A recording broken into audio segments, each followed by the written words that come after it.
My name is James Williams Jr. We're getting down to the wire on me making some videos for the night because I'm going back to play Mass Effect after I read this. It's kind of important. I got this from Top Buzz. I have no idea where they got it from. But I'm gonna read this, and this is not for the faint of heart. This is not for children, and I'm kind of disgusted. So I'm gonna say this before I read it. No man, under any circumstances whatsoever, should ever put his hands on a woman unless she has an object in her hand that could possibly take your life. So a spoon, a knife, an ink pen, a brick, a rock, anything in her hand that possibly can make her dangerous is about the only time that you should ever defend yourself against a woman. Now, don't think that a woman is not dangerous. There have been plenty of female assassins. Kim Jong-il's uncle just got killed like 4 or 5 months back in like either Hawaii or some shit by a female assassin rubbing some shit in his face and he died. So don't think that women aren't dangerous. And that's not what I'm saying.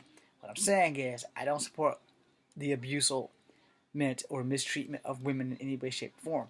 And especially with all the sexual allegations coming out, it would probably be a good idea to just say hi and keep running. Notice I said running, not walking. So, here we go. This woman, a woman approached by a pervert, is beaten halfway to death as she tells him this. I have no idea what she told him. A young woman is walking home from picking up her dinner for her child after a long day at work when she is unexpected winds up unconscious on the ground after being beaten by a deranged and vicious man. Amanda Edwards was walking down the street to get some food for her young child. As she approached her destination, a man pulled up beside her car. He rolled down his window and began to touch his private parts while looking at Edwards. She instantly told him to keep moving or she'll call the police. After a few more seconds, the incident exposed her. He drove along. However, instead of driving off into the night, he drove up to another woman, He drove up to another woman who was walking with her daughter. Edwards ran towards the woman and told her to get away from that man as quickly as possible. The woman and her daughter took Edwards' advice and sped off in a different direction. The woman in the car drove away as Edwards was walking home after picking up her supplies. The man suddenly reappeared in his vehicle.